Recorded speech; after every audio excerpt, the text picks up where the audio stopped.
Record. ओम नमो भगवते वासुदेवाय। भगवते वासुदेवाय। ओम नमो भगवते वासुदेवाय। ओम नमो भगवते वासुदेवाय। मुखं करोति वाचालं पंगुं लंघयते गिरिं यत्कृपातमहं वन्दे श्रीगुरुदीनतारिणं परमानन्दमाधवं श्रीचैतन्यमीश्वरम्। नारायणं नमस्कृत्यं नरं चैव नरोत्तमं देवीं सरस्वतीं व्यासं ततो जयमुदीरयेत्। नष्टप्रायेषु भद्रेषु नित्यं भागवत सेवया भगवती उत्तमश्लोके भक्तिर्भवति नैष्ठिकी। हरे कृष्ण कृष्ण कृष्ण हरे हरे, हरे राम राम राम हरे हरे। श्रीमद् भागवतम कथारूप अध्याय 20 शुरू हो चुका है, जो कि ध्रुव महाराज की वंशावली में है। और हमने राजा अंग के बारे में समझा। राजा अंग बहुत धार्मिक थे, लेकिन उनके कोई पुत्र नहीं था। वो यज्ञ कर रहे थे। यज्ञ में कोई देवता भाग लेने के लिए नहीं आए, तो मुख्य पुरोहित जी ने उनको सुझाव दिया कि आप भगवान विष्णु के लिए यज्ञ कीजिए और एक पुत्र की प्राप्ति कीजिए। फिर जो है ये आप यज्ञ करेंगे तो सभी देवता लोग जो हैं उसमें भाग लेने के लिए आएंगे। राजा अंग को एक पुत्र प्राप्त हुआ। यज्ञ में से एक जो है सफेद वस्त्र धारण किए हुए यज्ञ पुरुष निकले और उन्होंने वो जो खीर दी उनको, और खीर लेकर के उन्होंने अपनी पत्नी को दी। और उनसे जो एक पुत्र प्राप्त हुए वो थे वेण। तो वेण इतने अधार्मिक थे, क्रूर थे, पापी थे कि उन्होंने बचपन में ही अपने मित्रों को ही खेल खेल में मार दिया था। तो राजा बहुत दुखी थे। राजा ने बहुत तरह से समझाने की कोशिश की, वेण नहीं समझे। तो राजा ने घर छोड़ दिया। राजा ने घर छोड़ दिया तो ऋषि मुनि ने सोचा कि अब राज्य कौन करेगा। तो वेण को राजा बनाया गया। वेण राजा बना। राजा बनते ही और ज्यादा अहंकार में आ गया, अपने आप को सर्वे सर्वा समझने लग गया और प्रजा को अलग अलग प्रकार से प्रताड़ित करने लगा। उनकी आध्यात्मिक उन्नति को रोकने लगा, अर्थात जो भी वहां धार्मिक अभ्यास वगैरह होते थे उनको नहीं करने देता था। तो सोचा ऋषि मुनि ने, चलो एक बार जाकर के राजा वेण से बात करते हैं। वेण से बात की, लेकिन वेण कुछ भी सुनने को तैयार नहीं थे। उल्टा उन्होंने कहा कि राजा तो सभी भगवानों का, सभी देवताओं का रिप्रेजेंटेटिव होता है, नर देवता होता है। मैं ही भगवान हूँ, मेरे अंदर ही सारे देवता हैं, मैं ही विष्णु हूँ। तुम सब लोग मेरी पूजा करो, मुझे गलत पूजा करने के बारे में क्यों कह रहे हो। और इस प्रकार से बहुत अहंकारी हो गया था और प्रजा के ऊपर अलग अलग प्रकार से कष्ट हो रहे थे। उदाहरण दिया गया था कि जैसे कि एक लकड़ी होती है, वो दोनों तरफ से जल रही है और बीच में अगर चींटियां हैं तो वो जल नहीं, वो क्या कह सकते हैं, वो जिंदा नहीं रह सकती है। तो उसी प्रकार से एक तरफ तो चोर डाकू लुटेरे जो राज्य को समाप्त करने में तुले हुए है, एक तरफ ये राजा और बीच में ये प्रजा है, तो वो सुखी नहीं रह पा रही है। तो अल्टीमेटली अंत में सब जो ऋषियों ने आपस में डिसाइड किया और डिसाइड कर करके ये कहा कि अब जो है वेण को हम मृत्यु दंड दे देते हैं। तो वेण को, राजा वेण को सारे के सारे ऋषियों ने, सारे ब्राह्मणों ने वहां उपस्थित होकर के मंत्र बोले और मात्र मंत्र के द्वारा, मात्र मंत्र के द्वारा, मंत्र शक्ति से वेण को मार दिया। और क्या बोला था, तो यहाँ पर हमने पढ़ा था, हम शब्द का उच्चारण करके वेण का वध कर दिया, जो भगवान की निंदा करने के कारण पहले से ही मृत प्राय था। अब यहां से आगे हम पढ़ने वाले हैं। वेण की माता सुनीता थी। ऋषियों के जाने के बाद सुनीता अपने पुत्र की मृत्यु पर शोकातुर हो गई। उसके शव को बचाए रखने के लिए उसने उसके शव पर औषधियों का लेप किया और यथोचित मंत्रों का पाठ करवाया। कुछ समय पश्चात समस्त ऋषिगण सरस्वती नदी में स्नान एवं अपने नित्य कर्मों से निवृत्त होकर पुनः एकत्र हुए और प्रजा की दयनीय तथा भयावह स्थिति पर चर्चा करने लगे। राजा के बिना समाज में चारों ओर उत्पात मचा हुआ था। तो यहाँ पर बहुत ही महत्वपूर्ण बात है कि जो ब्राह्मण होते थे, जो ऋषि मुनि होते थे, वो मात्र अपनी माला, अपनी भक्ति, उससे ही सब कुछ संतुष्ट नहीं रहते थे।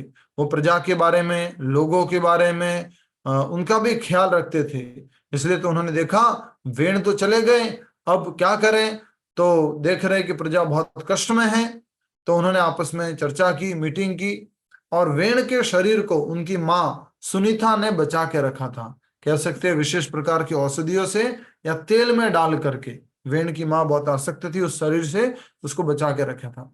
वेण की माँ जो है सुनीता, वो मूर्तिमान मृत्यु की, अर्थात जो मृत्यु रूपी पर्सन है, एक व्यक्ति है, उसकी बेटी थी।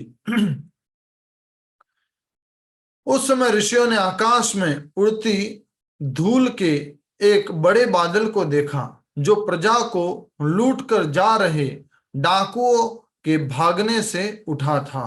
तो प्रजा के ऊपर बहुत कष्ट हो रहे थे, डाकू लोग लूट रहे थे। ऋषिगण समझ गए राजा वेण की मृत्यु के पश्चात समाज पर पर कितनी भारी विपदा टूट पड़ी है। ऋषियों ने हाल ही में अपने ब्रह्म तेज से राजा वेण का वध किया था, और उनके पास अब उठ खड़े हुए उन सब उत्पाती तत्वों का दमन करने की शक्ति भी थी। यद्यपि वे जानते थे कि यह कार्य ब्राह्मणों का नहीं है, परंतु साथ ही वे निस्सहाय नागरिकों के दुखों की उपेक्षा भी नहीं कर सकते थे, नहीं देख सकते थे कि ये नागरिक जो दुखी रहे। इसलिए एक हमने कहा था भगवद गीता क्लास में भी, अगर याद हो तो आपको, पर दुख दुखी। वैष्णव का, भक्त का लक्षण क्या है? दूसरे के दुख को दुखी देख करके दुखी होता है। और इसी तरह से भजन भी आता है, वैष्णव जन तो तेने कहिए, पीड़ पराई जाने रे। जो दूसरे की पीड़ा को जानता है वो वैष्णव है। तो ये ब्राह्मण लोग जो है प्रजा की पीड़ा को देख रहे हैं, और अब वो आपस में कुछ चर्चा कर रहे हैं। निस्सहाय नागरिकों के दुखों की उपेक्षा भी नहीं कर सकते थे, क्योंकि ऐसा करने पर वे अपनी शक्तियों को उसी प्रकार खो देते जिस प्रकार खंडित घड़े में रखा पानी धीरे धीरे चू जाता है। अर्थात अगर कोई टुकड़ा कहीं पर छेद है घड़े के अंदर, तो धीरे धीरे पानी निकल जाएगा। वैसे ये ब्राह्मण लोग अगर प्रजा की रक्षा में अपनी शक्तियों का उपयोग नहीं करेंगे तो क्या हो जाएगा, इनकी भी शक्तियां समाप्त हो जाएगी। तो एक बहुत ही सुंदर बात है यहाँ पर, क्षत्रियों से भी अधिक शक्ति हुआ करती थी। किसके पास बोलो? ब्राह्मणों के पास। ब्राह्मणों के पास। लेकिन ब्राह्मण जो है उनके पास सूक्ष्म शक्तियां होती थी। क्षत्रियों के पास शारीरिक बल, घोड़े, हाथी, ये वो सब बल होता था, लेकिन ब्राह्मणों के पास सूक्ष्म शक्ति होती थी। तो ब्राह्मण कभी भी अपनी शक्ति का दुरुपयोग नहीं करते थे, कभी भी ब्राह्मण अपनी शक्ति का दुरुपयोग नहीं करते थे। अब वो चाहते हैं कि शक्ति का उपयोग करके प्रजा को मदद की जाए। अब देखिए आगे क्या होता है। वे ऋषि इस तथ्य से अवगत थे कि महाराज अंग के वंश में आए राजाओं का वीर्य अत्यंत शक्तिशाली होता है, और उनसे उत्पन्न होने वाली संतान धर्मपरायण होती है। उनको इतना तो मालूम था कि राजा अंग जो है बहुत धर्मपरायण थे, धार्मिक थे, और उनकी संतान भी धार्मिक होनी चाहिए। और सेम बात जो है विदुर जी भी पूछते हैं मैत्रेय मुनि से कि राजा इतने धार्मिक थे, यज्ञ करवाया, संतान उत्पन्न हुई, तो उनकी संतान इतनी खराब क्यों हुई? राजा इतने धार्मिक और संतान इतनी अधार्मिक, ये कैसे हुआ? तो यही बात का उत्तर हम समझ रहे हैं, क्योंकि जो सुनीता थी वो मूर्तिमान मृत्यु की, जो मृत्यु रूपी व्यक्ति थे, मूर्ति रूप में थे, पुरुष रूप में थे, उनकी पुत्री थी। इस कारण से उनका ये बेटा अधार्मिक हुआ। इस प्रकार अंग की वंश परंपरा को जारी रखने के विचार से उन्होंने वेन के मृत शरीर को लिया और बलपूर्वक उसकी जंघाओं का मर्दन करने लगे। यहाँ थोड़ा सा ध्यान दीजिएगा। तो शरीर की रक्षा किसने की थी? वेन तो मर गया था, शरीर को किसने बचा के रखा था वेन के? उनकी माँ ने, सुनीता। उनकी माँ ने, सुनीता ने। ठीक है। कभी जब ऋषि मुनि गए सुनीता के पास, उनसे उनका शरीर मांगा जो कि बचा के रखा था, उन्होंने क्या किया? उनकी जंघाओं को चर्न किया, और फिर कहा जा रहा है जंघाओं का मर्दन करने लगे। कुछ ही समय में वहां से एक बौना व्यक्ति प्रकट हुआ, उसका नाम बाहुक, बाहु का रंग कौवे के समान काला था। कौन प्रकट हुआ? बाहु। तो गंदगी प्रकट हुई, गलत जो भी उस वेण के शरीर में जो अपने नाना की कोई जो चीजें थी वो सब प्रकट हुई बाहु के रूप में। उसके अंग छोटे, बड़ा जबड़ा, लाल आंखें तथा तांबे के रंग जैसे बाल थे। किसके? बाहुक के। नेक्स्ट, जन्म लेते ही बाहुक ने नम्रता पूर्वक ऋषियों को प्रणाम किया और कहा, हे ऋषियों, मेरे लिए क्या आज्ञा है? ऋषियों ने उत्तर दिया, बैठ जाओ निषिद्ध। और इस प्रकार बाहुक को एक नाम हुआ निषाद। तो निषाद राजा जो हम कहते हैं, इसमें भी आता है, आपके रामायण में भी आता है।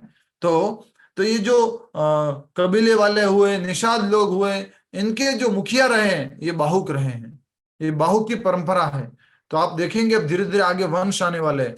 ये सफेद चमड़ी वाले लोग कहाँ से आए, बोने लोग कहाँ से आए, मंगोलियन कहाँ से आए, और ये आपके चाइनीज लोग कहाँ से आए, सब भागवत में वर्णन है। सबका नंबर आने वाला है। ठीक है। जन्म लेते ही बाहु को उनको नाम दे दिया निषाद। इसी से आगे चलकर निषाद जाति आरंभ हुई। देखिए आगे निषाद परंपरा इससे प्रारंभ हुई थी, जो कि अंग के शरीर जंगाओं को चर्ण किया था, उसमें से बाहु प्रकट हुआ था, कौवे जैसा काला, बाल जो थे उसके तांबे जैसे रंग के थे। जन्म लेते ही निषाद ने महाराज वेण के पाप फलों को अपने ऊपर ले लिया।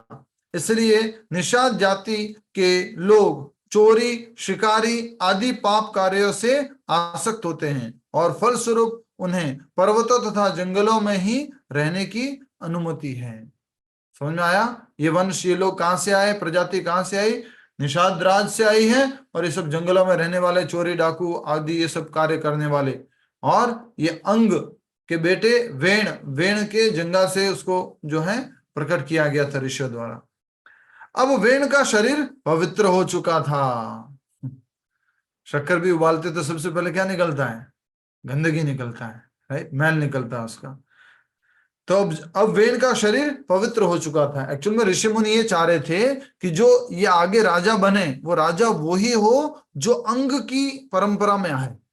अंग का पुत्र इस तरह से होना चाहिए।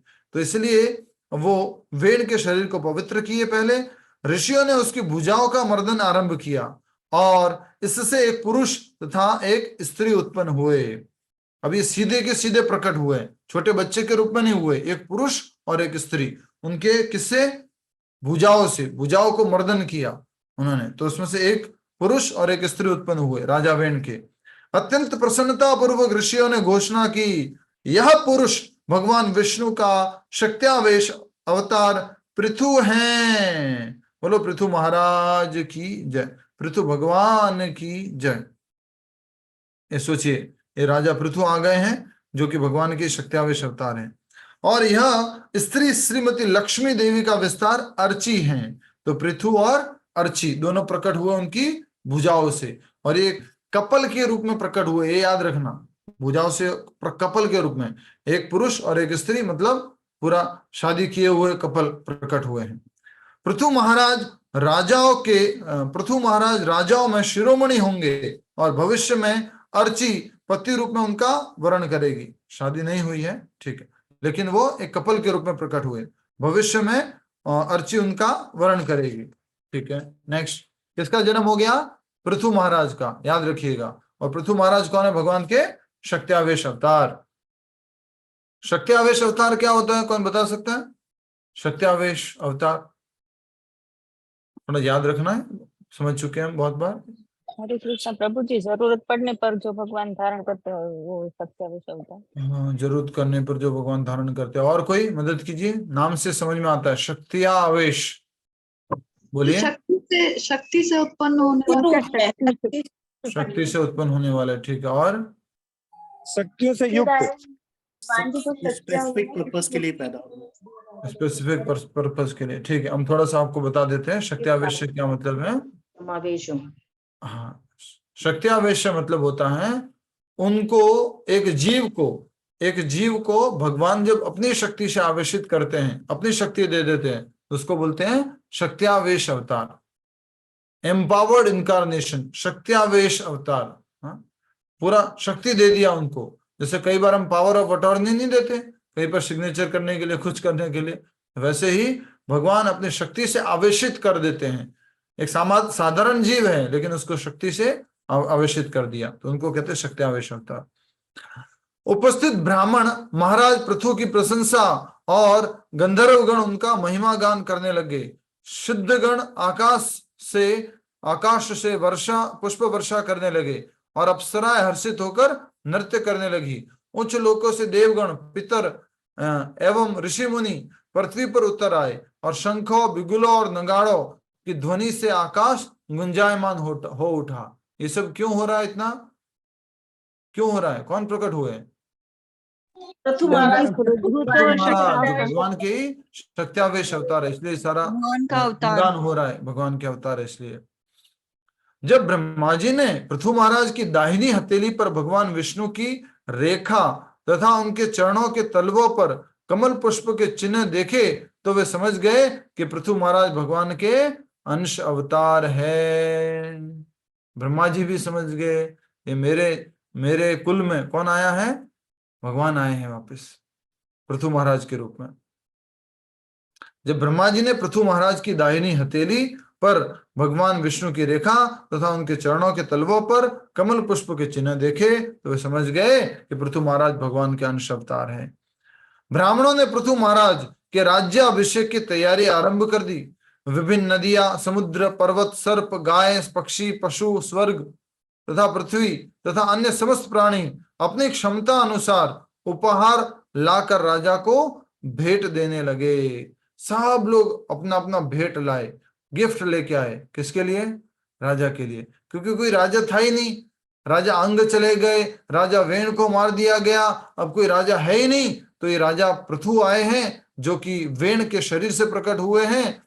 पृथु और अर्ची दोनों प्रकट हुए थे। अब देखिए कौन कौन क्या क्या गिफ्ट लेके आया है।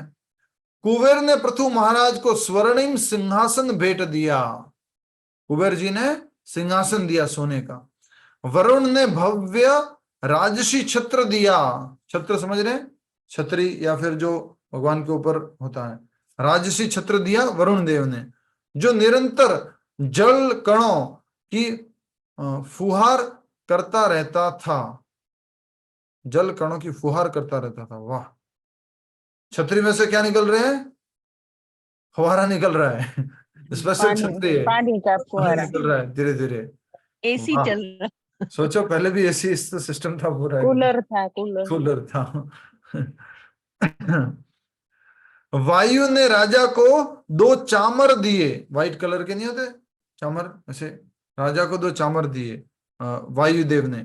धर्म ने राजा की ख्याति को सर्वत्र फैलाने वाला फूलों का एक हार दिया। वाह! इंद्र ने महाराज पृथु को एक रत्न जड़ित मुकुट प्रदान किया। यमराज ने शासन करने के लिए एक राजदंड दिया। यमराज जी क्या दिए हैं? दंड दिए हैं। शासन करने के लिए क्या चाहिए? दंड चाहिए, डंडा चाहिए। ठीक है। इंद्र ने महाराज पृथु को रत्न जड़ित मुकुट, यमराज ने शासन करने के लिए राजदंड, ब्रह्मा जी ने राजा को आध्यात्मिक ज्ञान से समर्पित एक कवच दिया और उनकी पत्नी सरस्वती देवी और भारती के नाम से भी जानी जाती हैं, उन्होंने राजा को एक दिव्य हार दिया। तो ब्रह्मा जी ने उपहार दिया, भारती जी या सरस्वती जी ने भी एक उपहार दिया। भगवान विष्णु ने उन्हें अपने सुदर्शन चक्र की आंशिक शक्ति से युक्त एक सुदर्शन दिया। क्यों दिया? बोलो क्यों दिया? उत्तर दो, क्यों दिया? उन्हीं के अवतार। हाँ, उन्होंने ही उनको आवेशित किया है, शक्ति आवेशित किया है, एम्पावर्ड किया है, इसलिए उन्होंने दिया। सॉरी, हरे कृष्णा। भगवान विष्णु ने उन्हें अपने सुदर्शन चक्र की आंशिक शक्ति से युक्त एक सुदर्शन दिया और उनकी पत्नी श्रीमती लक्ष्मी देवी ने राजा को अक्षय ऐश्वर्य प्रदान किया। इतना सारा वैभव है, देखो सारे देवता, स्वयं भगवान लक्ष्मी देवी। शिवजी ने उन्हें ऐसी तलवार दी जिसकी मयान 10 चंद्रमाओं के चिन्हों से सुसज्जित थी और उनकी पत्नी देवी दुर्गा ने उन्हें 100 चंद्र चिन्हों से युक्त एक ढाल भेंट की।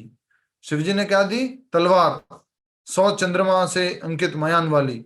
10 चंद्रमाओं से अंकित मयान वाली, और जो उनकी पत्नी थी दुर्गा माता या पार्वती मैया, उन्होंने ढाल दिया जो 100 चंद्र चिन्हों से अंकित थी। चंद्रदेव ने उन्हें अमृत से उत्पन्न घोड़े दिए और विश्वकर्मा ने उन्हें एक अत्यंत सुंदर रथ दिया। सब कुछ मिल गया प्रकट होते ही, सब कुछ फटाफट, क्योंकि कौन थे? भगवान। अब आपके मन में आ सकता है प्रश्न कि भैया इनको इतना क्यों दिया? अरे भाई इन देवी गिफ्ट देवता दिया। क्यों दिया? क्योंकि देवी देवता को मालूम है कौन आए हैं, भगवान आए हैं।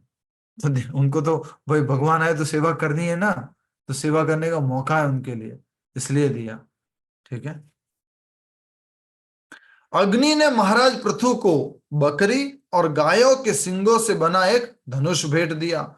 सूर्य ने उन्हें सूर्य प्रकाश के समान तेजस्वी बाण दिए। भूरलोक में मुंतिमंत देव ने उन्हें योग शक्तियों से युक्त खड़ाऊ भेंट किए।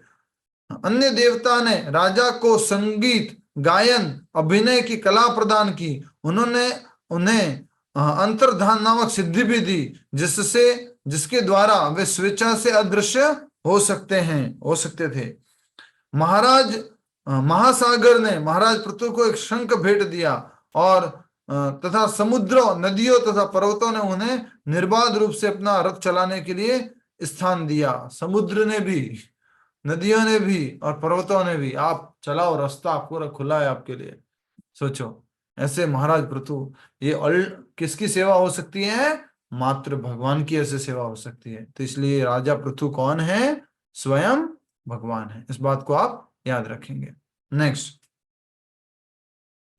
जब सूत पेशेवर प्रशंसक, माधग पेशेवर कथावाचक, यहां शब्द उपयोग हुआ पेशेवर समझते हैं? पेशेवर क्या होता है? प्रोफेशनल प्रभु जी, प्रोफेशनल। काम ही वही है, वो जिसका करना है। धंधा यही है, काम करना यही है। मतलब कोई आदमी ठीक है कि नहीं है, अच्छा है कि नहीं है, पर मान लीजिए उसकी ड्यूटी यही है। क्या ड्यूटी है? उसका गुणगान करना है। जैसे आजकल पेशेवर बहुत सारे लोग मिलते हैं, बाराती मिल जाते हैं और क्या क्या मिलते हैं, दूल्हे के माता पिता भी मिल जाते हैं पेशेवर। ये खानदानी काम है, खानदानी धंधा हो जाता है आजकल ये सब। तो जब सूत पेशेवर प्रशंसक, मादग पेशेवर कथावाचक और वंदी पेशेवर स्तुति गायक महाराज पृथु का गुणगान करने लगे, और महाराज पृथु ने उन्हें रोक दिया। महाराज पृथु ने उन्हें रोक दिया। महाराज पृथु की वाणी बादलों की गड़गड़ाहट के समान गंभीर थी। क्या बोला होगा महाराज ने, महाराज पृथु ने? हे सूत, हे माधव, मागध, हे वंदी, रुक जाओ। रोक दिया उनको। प्रशंसा कर रहे हैं, रोक दिया। भैया प्रशंसा करने वालों को क्यों रोका? आगे देखिए।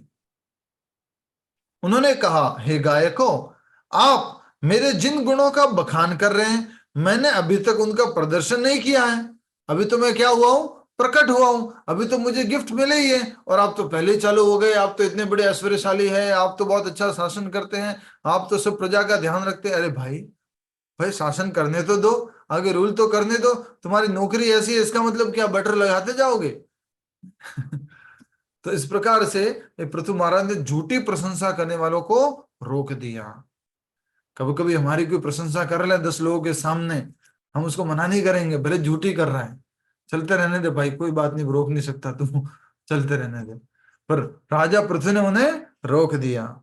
हे गायकों, आप मेरे जिन गुणों का बखान कर रहे हैं, मैंने अभी तक उनका प्रदर्शन नहीं किया है, इसलिए आपको मेरी इतनी उच्च स्तुति करने की आवश्यकता नहीं है। जब भविष्य में मैं आपके द्वारा कहे गए इन गुणों के अनुसार व्यवहार करूंगा, तब निश्चित ही आप सब इन्हें गा सकते हैं। भविष्य में मेरे अंदर जब गुणगान आ जाएंगे, तब गुणगान कर लेना। अभी गुणगान करने की आवश्यकता नहीं है। कभी कभी होता है ना, माता जी आपस में मिलते हैं, प्रभु जी आपस में मिलते हैं मंदिर में, इसका माता जी आप तो बहुत प्योर डिवोटी है, माता जी आप तो बहुत प्योर डिवोटी, आप तो बहुत सेवा करते हैं, आहा प्राइड, एकदम मजा आ रहा है अंदर में एकदम। रोकना है भाई, जब प्योर डिवोटी हो जाओ ना, तब बोलना अभी मैं नहीं हूं, मुझे माफ करो, ये सब मत बोला करो। अभी हम तुच्छ डिवोटी है, अभी हम दास है, हम दास के दास के दास के दास हैं। तो इस प्रकार से ये राजा जो पृथु थे वो ऑनेस्ट पर्सनालिटी थे और एक सत्यवादी थे, और उन्होंने झूठा सम्मान लेने से मना कर दिया। हमें कभी भी भगवान के गुणों को उन साधारण मनुष्यों पर आरोपित करने का प्रयास नहीं करना चाहिए जिनके पास वे गुण है ही नहीं। कभी कभी प्रभु जी लोगों को भी बटर लगाते हो ना आप लोग, प्रभु जी क्या हमने तो देखो भगवान को देखा नहीं, आप ही हमारे लिए भगवान हो प्रभु जी। भगवान के गुणों को उन पर आरोपित करने का आवश्यकता नहीं है। इसलिए हर भक्त को प्रभुपाद जी ने गाइड किया है, कभी किसी का प्रणाम स्वीकार नहीं करना कि अच्छा तुमने प्रणाम किया लो मैं तुम्हें आशीर्वाद, नहीं। वो प्रणाम को अगर कोई करता भी है तो उसको क्या करो, जय प्रभुपाद, आगे प्रभुपाद जी को ट्रांसफर कर दो। हमारी हिम्मत ही नहीं है कि हम उस प्रणाम को ले सके, प्रभुपाद जी को ट्रांसफर कर दो, हम नहीं ले सकते। हम तो इंस्ट्रूमेंट है, प्रभुपाद जी की वाणी है, हम तो तोते हैं, प्रभुपाद जी ने जैसा बोला उसको रिपीट कर रहे हैं, तो वो सम्मान हमारा नहीं है, वो किसका है, प्रभुपाद जी का है। ठीक है, हमें कभी भी भगवान के गुणों, इस लाइन को अंडरलाइन कर लो प्लीज, अंडरलाइन कर लो।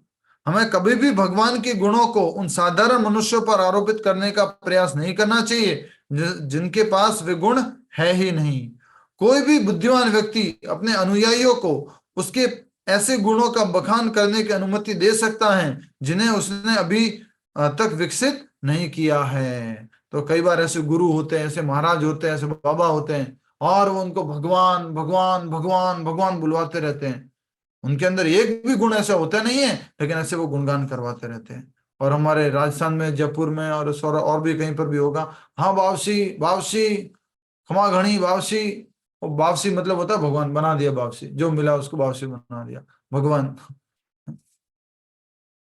यदि कोई व्यक्ति किसी दूसरे की प्रशंसा में कहे, यदि आप थोड़े शिक्षित होते तो निश्चित ही बड़े विद्वान बन जाते, तो ये शब्द कपट से भरे हैं। ये भी क्या हो गया, कपट वाला शब्द हो गया। एक तरफ से तो क्या कह रहे हैं कि कुछ प्रशंसा करने की बात कर रहे हैं, क्या विद्वान होते, पर क्या होते, तो थोड़े पढ़े लिखे होते। तो ऐसी प्रशंसा को स्वीकार करने वाला मूर्ख व्यक्ति नहीं जानता कि वास्तव में वे शब्द उसका घोर अपमान है। अब समझ में आया आपको? राजा पृथु कह रहे हैं मेरा अपमान कर रहे हो, कैसे, मेरे अंदर गुण है ही नहीं वो, और बखान किए जा रहे हो।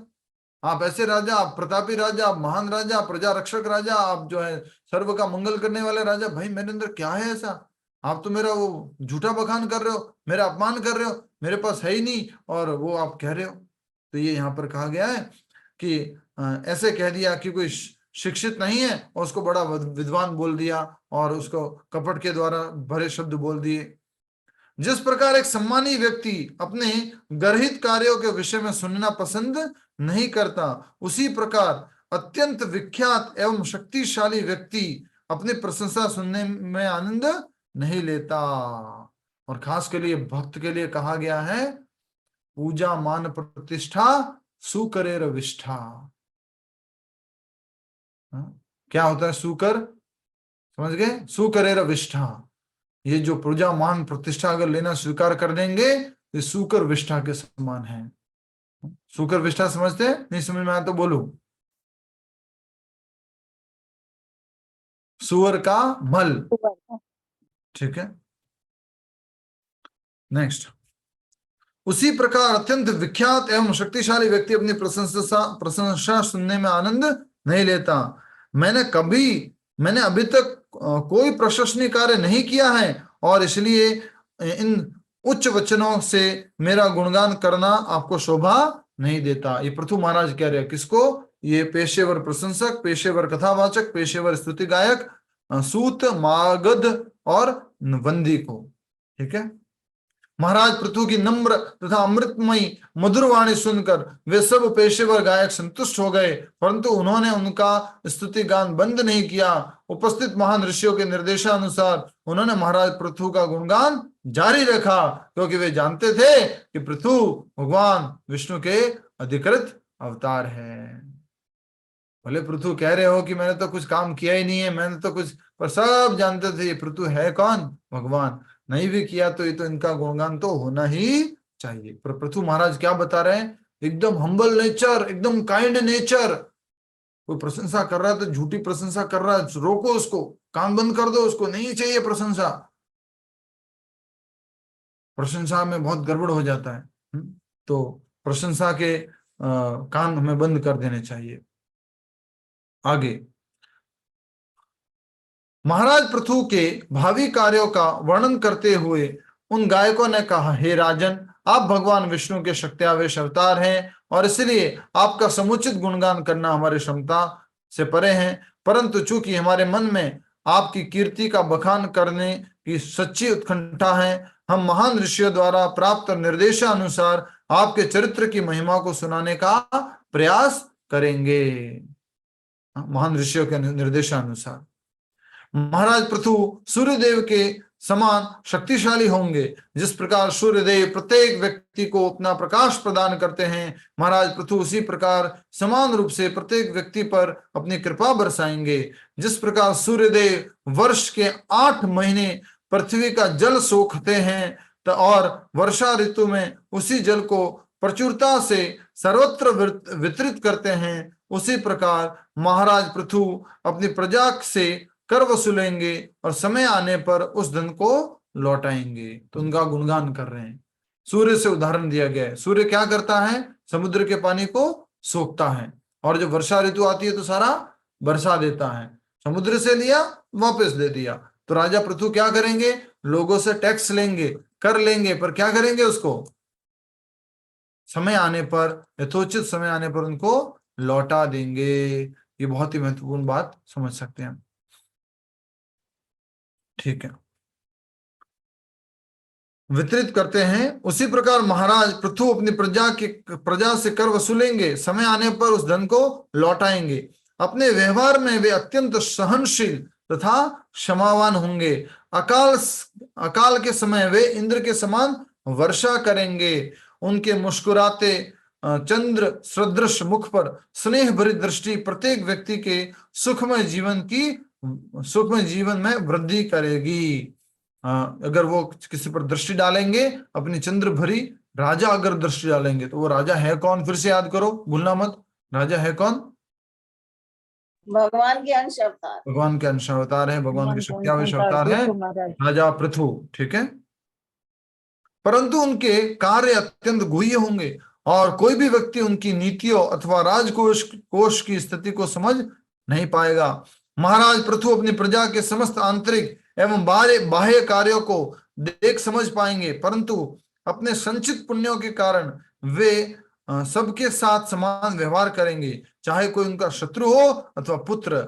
यदि उनका शत्रु निरपराधी होगा तो वे उसे दंडित नहीं करेंगे, और यदि उनका पुत्र कोई अपराध करेगा तो वे उसे उचित दंड देंगे। उनके कार्यों से प्रसन्न होकर राज्य का प्रत्येक नागरिक परम आनंद एवं संतोष पूर्वक उन्हें अपना शासक स्वीकार करेगा। महाराज पृथु प्रत्येक स्त्री को मातृव्रत सम्मान देंगे। हरि बोल। महाराज पृथु प्रत्येक स्त्री को मातृव्रत सम्मान देंगे और वे अपनी पत्नी के साथ ऐसा व्यवहार करेंगे मानो वह उनके शरीर का आधा हिस्सा है। प्रजा के लिए वे एक स्नेहिल पिता जैसे होंगे और वे स्वयं को ब्राह्मणों तथा भक्तों का आज्ञाकारी सेवक समझेंगे। हमें क्या बनाना है? अपने आप को भक्तों का सेवक, दास का दास का दास, दास का दास का दास, दास का दास का दास, दास का दास का दास, दास। बट हमारा मन तो क्या कहता है? 10 दासों का मैं एक बॉस, 100 दासों का मैं एक बॉस। इस प्रकार वे गायक महाराज पृथु के जीवन में घटने वाली प्रमुख घटनाओं को बखान करते गए और जब उन्होंने अंततः अपनी वाणी को विराम दिया तब महाराज ने अत्यंत सम्मान पूर्वक उनकी वंदना की और उन्हें अनेक उपहार दिए। महाराज पृथु के प्रकट होने से पूर्व पूरे राज्य में अकाल पड़ा हुआ था। अन्न के भीषण अभाव से भूखी प्रजा अत्यंत दुर्बल एवं क्षीणकाय हो चुकी थी। शरीर जो है उनका क्षीण हो चुका था। महाराज पृथु के राज्याभिषेक के समय नागरिक एक सुअवसर देखकर उनके पास गए। याचना करते हुए लोगों ने कहा, कौन याचना कर रहे हैं? रिंदल पटेल माता जी। कौन याचना कर रहे हैं? रिंदल पटेल माता जी। प्रभु जी, भूखी प्रजा। प्रजा, बहुत बढ़िया, हरे नहीं, हरि बोल। तो सुअवसर देख करके नागरिक जो है वो राजा पृथु के पास गए और फिर उनसे क्या कहते हैं, याचना करते हुए लोगों ने कहा, महाराज, जिस प्रकार वृक्ष के खोखले तने में लगी अग्नि धीरे धीरे उसे सुखा डालती है, उसी प्रकार हम अपने उदर की जठरा अग्नि द्वारा क्षीण होते जा रहे हैं। हमारे उदर में क्या है, जठरा अग्नि, जो क्या करती है, पाचन करती है। तो वो खाना मिल नहीं रहा है, अग्नि जल रही है, धीरे धीरे हमारा शरीर जो है खत्म होते जा रहा है। आप शरणागतों को आश्रय देने वाले हैं और इसलिए हम आपके शरण में आए हैं। कृपया हमारे कर्तव्यों का निर्धारण कीजिए और अन्न आदि के समुचित वितरण द्वारा हमारी क्षुधा को शांत कीजिए। क्षुधा क्या होती है, क्षुधा को शांत कीजिए। यस, भूख प्यास भूख को शांत कीजिए, भूख जी, अन्यथा शीघ्र ही हम भूख हमें निगल जाएगी। ये सब प्रजा बोल रही है, राजा हमारा ध्यान रखो, हम भूखे मर रहे हैं, हमारा शरीर जो है क्षीण होता जा रहा है, हाँ, आप हमारे को कृपया करके भोजन प्रदान करो और नहीं तो ये भूख हमें खा जाएगी। नागरिकों की पीड़ा भरी याचनाएं सुनकर और उनकी दयनीय अवस्था को देखकर महाराज पृथु ने समस्या का मूल कारण समझने के लिए बहुत देर तक इस विषय पर विचार किया। अंत में वे इस निष्कर्ष पर पहुंचे कि खाद्य पदार्थों का अभाव इसलिए नहीं है कि लोग निठल्ले और कामचोर है, अपितु इसलिए है क्योंकि भूमि पर्याप्त मात्रा में अन्न उपजा नहीं रही है, अन्न नहीं उपजा रही है भूमि। तो मन में दृढ़ विचार करके उन्होंने अपना धनुष उठाया और एक शक्तिशाली बाण से भूमि पर निशाना साधा। जब भूमि देवी ने देखा कि महाराज पृथु उनका वध करने के लिए तैयार हैं, तो वह अत्यंत भयभीत हो उठी, उसका पूरा शरीर कांपने लगा, परंतु एक गाय का रूप धारण करके वह दौड़ने लगी। यह देखकर महाराज पृथु का क्रोध बढ़ गया और उनकी आंखें उदित होते सूर्य के समान चमकने लगी। बाण को धनुष पर चढ़ाकर महाराज पृथु गाय के रूप में भूमि का पीछा करने लगे। स्वयं की रक्षा के लिए भूमि सर्वत्र दौड़ रही थी, आकाश में भी और अंतरिक्ष में भी। अंततः जब उसने देखा कि वेणुपुत्र के कोप से बचने का कोई उपाय नहीं है, निस्सहाय होकर वह रुक गई। व्यथित हृदय से भूमि महाराज पृथु से भिक्षा मांगने लगी, महाराज आप अपने शरण में आए प्राणियों पर सदैव दयालु रहते हैं, कृपया दया करके मुझे छोड़ दीजिए। कौन है, भूमि देवी। क्यों भूमि देवी के पीछे भाग रहे थे पृथु महाराज? क्योंकि उसने अन्न देना बंद कर दिया था, अन्न देना बंद कर दिया था। वेरी नाइस, वेरी नाइस, सही बोल। ठीक है, आगे। कृपया करके दया करके मुझे छोड़ दीजिए, चूंकि मैंने कोई पाप नहीं किया है। मुझे समझ नहीं आ रहा कि क्यों आप मेरा वध करना चाहते हैं। आप धर्म के ज्ञाता हैं, आप इतने कुपित क्यों हैं कि एक अबला स्त्री का वध करने के लिए तैयार हैं। यदि किसी स्त्री से कुछ पाप हो जाए तो भी किसी व्यक्ति को उससे दंडित करने का अधिकार नहीं होता। और फिर आप जैसे महापुरुष के विषय में क्या कहना, जो दीनहीनों के प्रति सदैव दयालु रहता है। महाराज मैं एक शक्तिशाली नौका के समान हूं, जिस प्रकार अन्य समस्त प्राणी निवास करते हैं। यदि आप मेरा ही वध कर देंगे तो फिर आप किस प्रकार अपनी प्रजा को गर्भोदक सागर में गिरने से बचाएंगे? कौन बोल रहे हैं? पृथ्वी बोल रही है। अगर मेरा ही वध करेंगे, मेरा वध कर दिया तो लोग कहाँ जाएंगे, सारी प्रजा कहाँ जाएगी? सीधी धड़ाम से गिर करके, बोलो कहाँ? सागर में। जहाँ गर्भोदक्षाय विष्णु जो लेटे हुए हैं वहां पर जाके गिर जाएगी। तो आप तो अपनी प्रजा का ही नुकसान करने वाले हैं।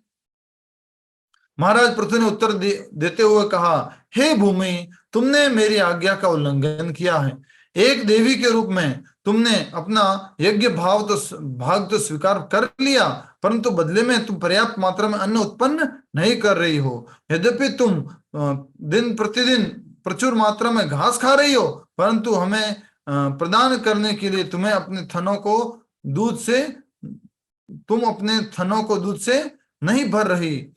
तुम इन सब से अनजान नहीं हो। तुमने जानबूझकर यह अपराध किया है, इसलिए तुम्हारी मृत्यु होनी ही चाहिए। तुम्हारी बुद्धि भ्रष्ट हो चुकी है और इसलिए मेरी आज्ञा होते हुए भी तुमने औषधियों और अन्न के बीज नहीं दिए जो तुम्हें ब्रह्मा जी से प्राप्त हुए थे। तुमने उन बीजों को अपने उदर में छिपा कर रखा हुआ है, इसलिए मैं अपने बाणों से तुम्हारे शरीर के टुकड़े करके उसके मांस से अपनी प्रजा की भूख मिटाऊंगा। कौन बोल रहा है ये? पृथु महाराज महाराज पृथु महाराज महाराज बोल रहे हैं। भूमि से वो गुस्सा है, क्रोधित हैं, क्योंकि मेरे प्रजा को भोजन मिल नहीं रहा है और तुम जो है घास खा रही हो सारी, और अब तुम्हारा मांस खिला करके जो है मैं अपनी प्रजा को संतुष्ट करूंगा, उनका भूख मिटाऊंगा। जिस व्यक्ति के हृदय में अन्यों के लिए करुणा नहीं है और जो केवल अपने सुख एवं पोषण का ध्यान रखता है, ऐसा क्रूर व्यक्ति चाहे पुरुष हो, स्त्री हो या नपुंसक, वह राजा द्वारा मृत्युदंड के सर्वथा योग्य है। तुम्हें अपने ऊपर बहुत गर्व हो गया है, इसलिए मैं अन्न के दोनों के समान दानों के समान। दानों के समान। दानो दानो जी। तो इसलिए मैं अन्न के दानों के समान तुम्हें छोटा छोटा काट दूंगा और अपनी योग शक्तियों के बल पर अपनी संपूर्ण प्रजा का पोषण करूंगा। पृथ्वी को काट दूंगा। महाराज पृथु बोल रहे, गुस्सा आ गया उनको, प्रजा अकाल से पीड़ित है। अपने क्रोध के कारण महाराज पृथु साक्षात यमराज दिख रहे थे। उनके भय से आतंकित धरती अभी तक कांप रही थी। पुनः याचना करते हुए उसने कहा, हे स्वामी, मैं आपके विशाल काय विराट शरीर का एक अंग हूं। आपने समस्त प्राणियों को धारण करने के लिए मेरी उत्पत्ति की है, परंतु अब आप स्वयं मेरा वध करना चाहते हैं। इसे देखकर मैं दुविधा में हूं। कुछ समय पूर्व आपने वराह अवतार लिया था और गर्भोदक सागर की गहराइयों से मुझे बचाकर उबार कर मेरी रक्षा की थी। उस साहसी कार्य से आपको धराधर नाम प्राप्त हुआ। धराधर, ठीक है, धराधर भगवान का नाम हुआ कि उन्होंने पृथ्वी को उस जल से बाहर निकाला था।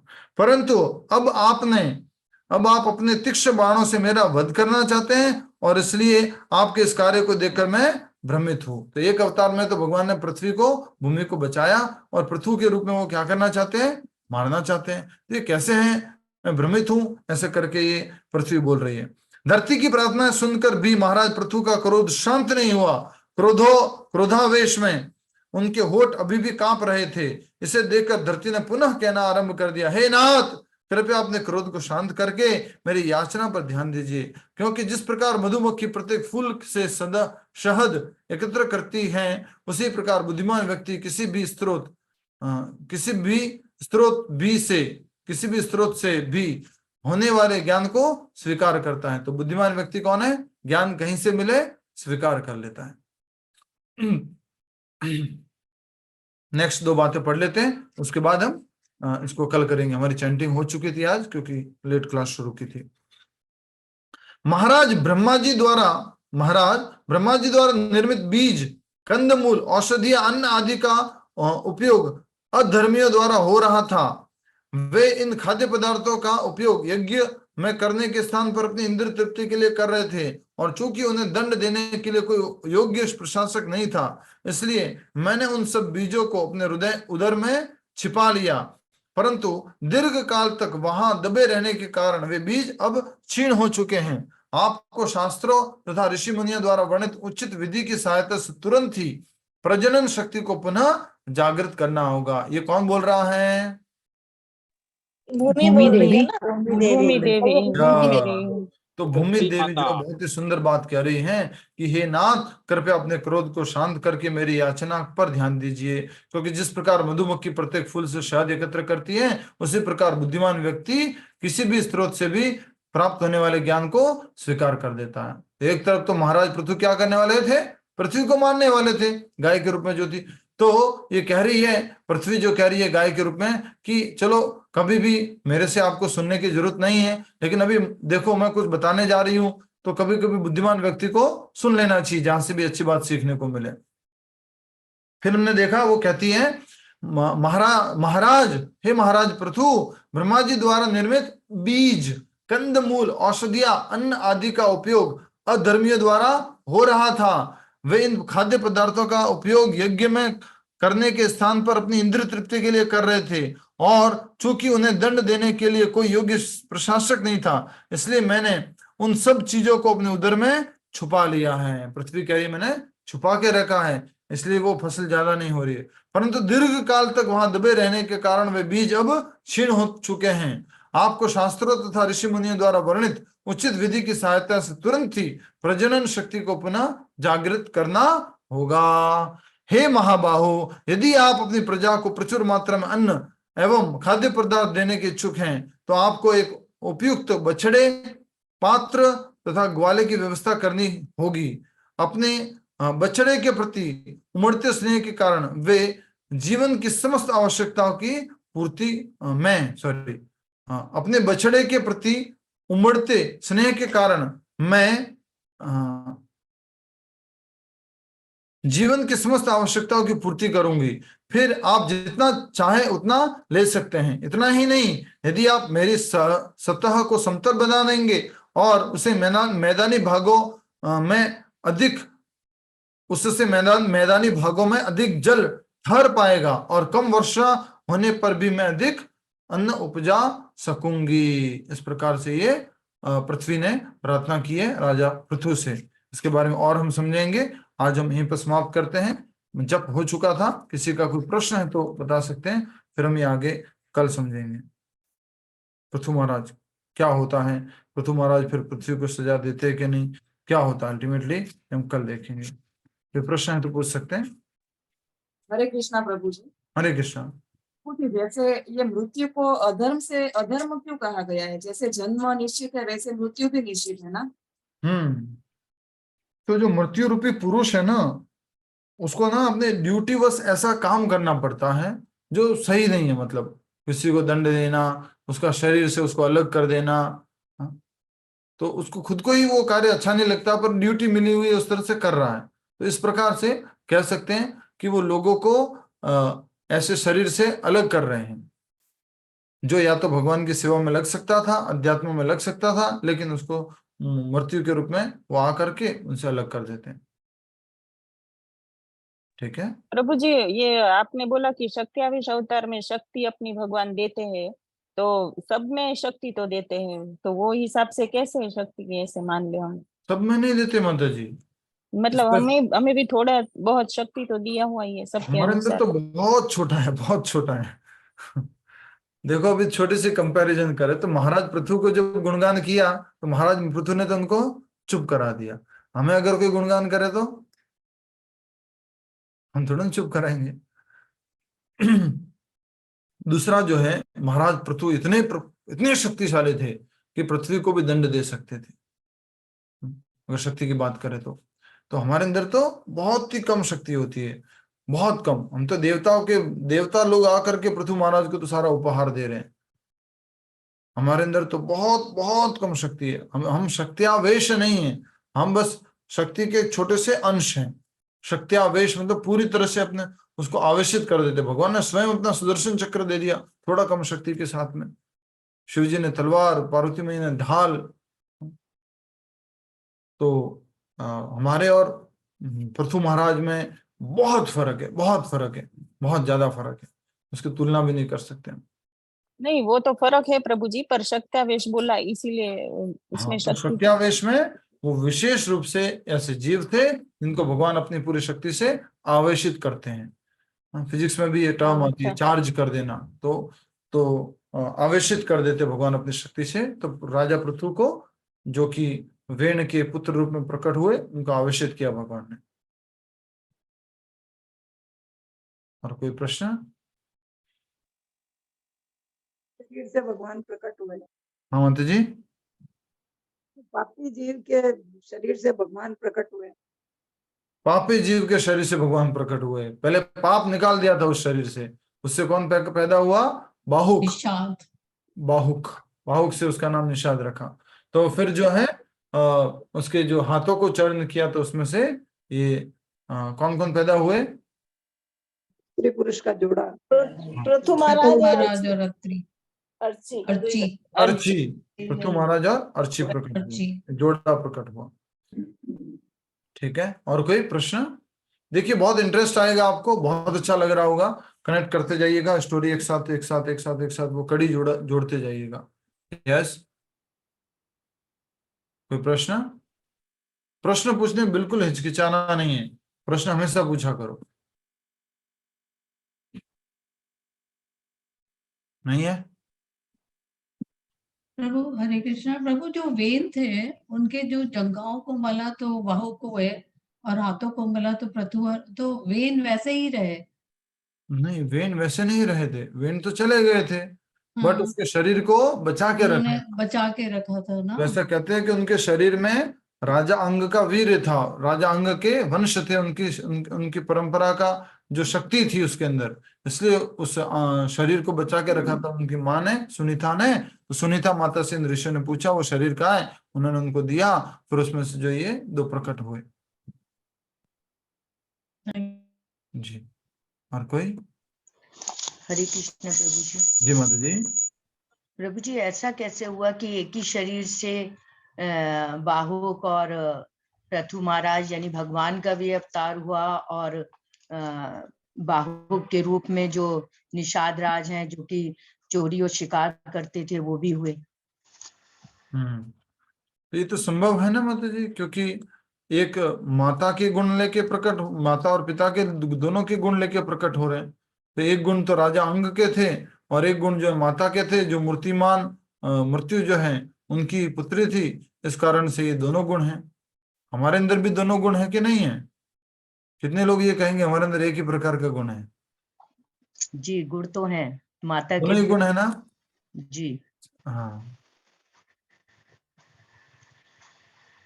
आगे लिखा भी है इन्होंने, अब जब बाहुक हो चुके और निषाद हो गया तब उन्होंने लिखा अब वेन का शरीर पवित्र हो चुका था, उसके बाद उन्होंने प्रथु और या अर्ची को पवित्र, उत्पन्न हाँ, किया। हाँ, पवित्र शरीर से ही प्रकट हुआ। ठीक है, इस और कोई?